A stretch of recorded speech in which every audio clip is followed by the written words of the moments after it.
Salut à tous, c'est Otakult, on se retrouve pour le jump de la semaine.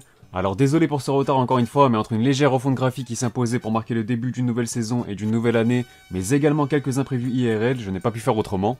Avant de commencer, pensez à vous abonner si ce n'est pas déjà fait et si mon contenu vous plaît. Vous pouvez me retrouver sur Twitch où je stream quasiment tous les soirs, mais aussi Twitter et Instagram également. Allez, sur ce, place au générique.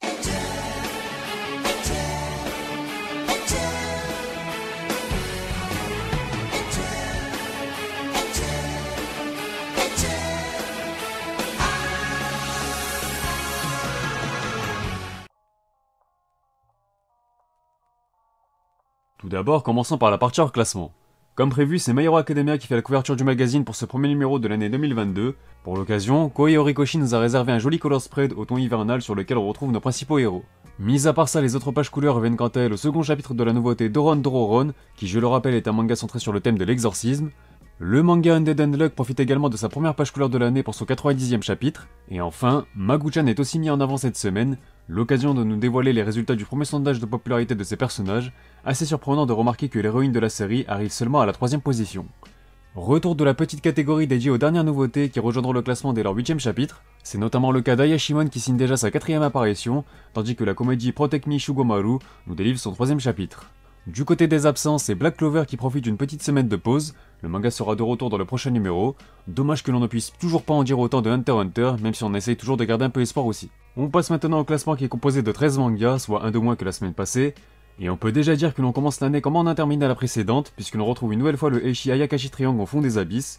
Le manga de Kentaro Yabuki enchaîne ainsi une 3ème présence consécutive dans la zone de danger. Alors pour le moment je doute que cela soit alarmant, mais il ne faudrait pas que cette importante méforme se répercute également sur ses ventes. La tâche se complique déjà pour la récente série P6 qui s'enfonce toujours plus bas dans le classement, signant cette fois-ci sa première apparition dans la zone rouge. Une place de perdu donc pour ce manga centré sur la musique qui a malgré tout été recommandé par Shiro Usazaki, la dessinatrice du regretté Actage. Second trio de fin consécutif pour la comédie High School Family qui semble véritablement s'installer dans le fond du sommaire. Alors il est encore un peu tôt pour affirmer que son immunité éditoriale est enfin levée, mais ça en a tout l'air, ce qui placerait donc la série plus que jamais en danger. Du mieux pour Mashal qui sort enfin un peu la tête de l'eau en remontant 4 places, ce qui lui permet de s'extirper du trio de fin pour la première fois depuis le jump numéro 49 de 2021. Cela dit, il devra encore se contenter d'un timide retour dans le top 10 pour le moment. 9ème place pour Witchwatch qui se paye malheureusement la plus mauvaise prestation de la semaine après cette chute de 6 étages. Lui qui nous avait étonné la semaine passée en s'offrant sa première présence sur le podium depuis son lancement, un retour à la réalité assez implacable cette fois-ci. Retour dans le classement assez timide également pour la série Mission Yozakura Family qui apparaît donc à la 8ème position. Je vous rappelle que nos espions avaient profité d'une petite page couleur dans le numéro précédent. L'une des principales réussites de 2021 débute bien plus modestement son année 2022, puisque Blue Box apparaît seulement à la 7ème place, synonyme de milieu de tableau cette semaine. Notre romance sportive s'en contentera difficilement maintenant qu'elle est attendue au tournant. Autre performance étonnante, la 6ème place de Dr Stone qui poursuit sa mauvaise dynamique, car après avoir terminé 2021 en passant à côté du top 2 à quelques semaines de son terme, on peut dire qu'il ne démarre pas 2022 de la meilleure des manières non plus, comme nous l'indique cette perte de 2 places. On arrive au top 5 dans lequel on retrouve une série qui ne cessera jamais de nous surprendre, puisque c'est bien Mien Roboko qui regagne le classement dans le haut du tableau après avoir profité d'une page couleur la semaine passée. La reprise se fait également en douceur pour le pilier Jujutsu Kaisen qui n'apparaît même pas sur le podium pour ce premier classement de l'année. Une 4ème place un peu amère pour un manga qui reste un candidat à la 2ème place, voire même à la première, puisqu'on n'est jamais à l'abri d'une surprise cette année. Belle remontée de 3 rangs pour l'autre bonne pioche de 2021, puisque The Lazy Samurai progresse suffisamment pour s'inviter sur le podium et ainsi s'emparer d'une belle médaille de bronze. Il s'agit également d'une série qui peut viser le top 3 annuel si on prend en compte son potentiel et surtout, sa marge de progression. Nos pirates de One Piece devront cependant encore se contenter de jouer le second rôle cette semaine, puisqu'ils conservent leur médaille d'argent pour la 2ème semaine consécutive, à voir si quelqu'un sera capable de le détrôner cette année, à l'instar de ce qu'avait pu faire Demon Slayer en 2020. Et enfin, c'est bien Sakamoto Days qui s'empare du trône pour la première fois de son histoire, une excellente performance et surtout une excellente manière de lancer son année, surtout après cette superbe remontée de 4 places. Le plus dur restera toujours de perdurer à ce niveau et de faire preuve de régularité, reste donc à voir si la série est capable de passer ce cap. Sur ce, on enchaîne avec les informations concernant le jump numéro 2 qui sera donc l'occasion de remettre en avant Jujutsu Kaisen, une première depuis le mois de mai 2021, puisque depuis, la couverture de Gege Akutami n'avait plus fait la couverture du magazine. Mis à part ça, les autres pages couleurs reviendront de nouveau au Neketsu parodique Mashal ainsi qu'à Mission Yozakura Family pour changer. J'ai l'impression que le manga a plus de pages couleurs que de chapitres dans le magazine, c'est assez dingue. Malheureusement, vous pouvez aussi noter que One Piece sera quant à lui absent, le manga reprendra dans le numéro suivant. On passe à l'actualité, et on va commencer par l'actu manga, afin de vous prévenir que les mangas Mission Yozakura Family et Jujutsu Kaisen nous dévoileront les résultats de leur sondage de popularité dans le prochain numéro. Il est d'ailleurs temps de découvrir les résultats du 7ème sondage de popularité des personnages de My Hero Academia, dévoilé dans ce numéro. Shoto arrive donc 3ème avec 7999 votes, On retrouve Izuku à la seconde place avec 10 462 unités, mais c'est bien Bakugo qui reste le personnage favori des japonais avec 13 869 votes. Bon, on va pas revenir sur l'ensemble du sondage, mais voici les résultats globaux. N'hésitez pas à mentionner en commentaire les résultats qui vous surprennent le plus. Et concernant Jujutsu Kaisen, un livre intitulé Jujutsu Kaisen 0,5 sera offert aux 5 millions premiers spectateurs du film Zero. Celui-ci contient notamment un chapitre sur Okotsu, Maki, Inumaki et Panda, une FAQ de Gege Akutami, des commentaires du staff du film, un crayonné du premier chapitre de Jujutsu Kaisen 0 et d'autres croquis et notes liés au manga. Voici un fanart de P6 signé Shiro Uzazaki, la dessinatrice d'Actage que je mentionnais plus tôt, à voir si cette recommandation donnera assez de force et de lumière à la série. Bonne nouvelle pour le manga Mashle d'Hajime Komoto qui a été nominé pour le 67e Shogakukan Manga Awards dans la catégorie Shonen. On passe à un petit point chiffre puisque le manga Undead Unluck a notamment atteint les 1 400 000 copies en circulation avec la sortie de son 9ème volume.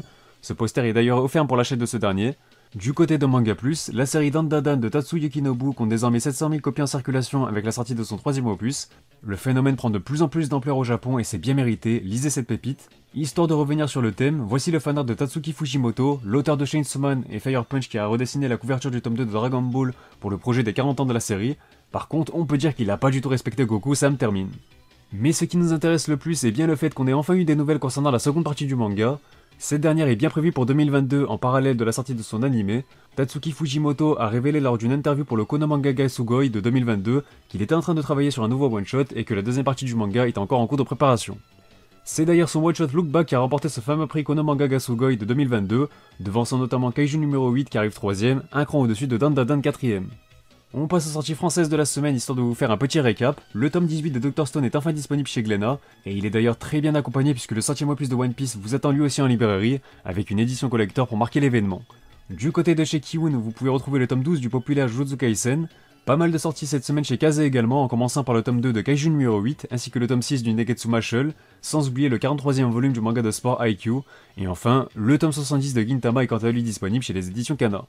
Et enfin côté animé, pas grand chose à relever, si ce n'est de vous annoncer que de nouvelles informations liées au film de The Black Clover seront dévoilées lors de la Jump Festa. Pas de Top Shoseki cette fois-ci, je vous réserve ça pour la prochaine fois puisqu'on aura les chiffres des nouvelles sorties de décembre, mais on termine comme d'habitude avec le Top Oricon concernant la semaine du 22 au 28 novembre 2021, et on commence encore une fois avec le 23ème tome de Dr Stone qui recule au 37ème rang. Près de 16 000 exemplaires vendus sur sa 4ème semaine, ce qui lui permet d'enfin franchir la barre des 200K, mais il reste encore nettement en retard par rapport au tome 22. Le tome 17 de Jujutsu Kaisen poursuit son aventure dans le top avec une 9ème semaine consécutive. Il a ajouté près de 25 000 copies à son compteur, totalisant désormais 1 653 770 unités. Et enfin, on termine encore ce top avec le 8ème tome de Spy Family qui décline à la 7ème place du top. Il a ajouté 55 509 unités à son compteur, se rapprochant doucement des 700K, qu'il devrait atteindre d'ici quelques jours, voire même 2 semaines à ce rythme-là.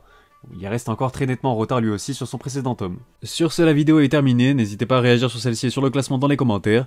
Mis à part ça, pour ça, vous abonner si ce n'est pas déjà fait pour ne pas manquer les prochains classements. Vous pouvez aussi me rejoindre sur Twitch, Twitter, Instagram et Discord, lien en description. Quant à moi, je vous dis à bientôt pour de prochaines vidéos, portez-vous bien et surtout, on se reverra.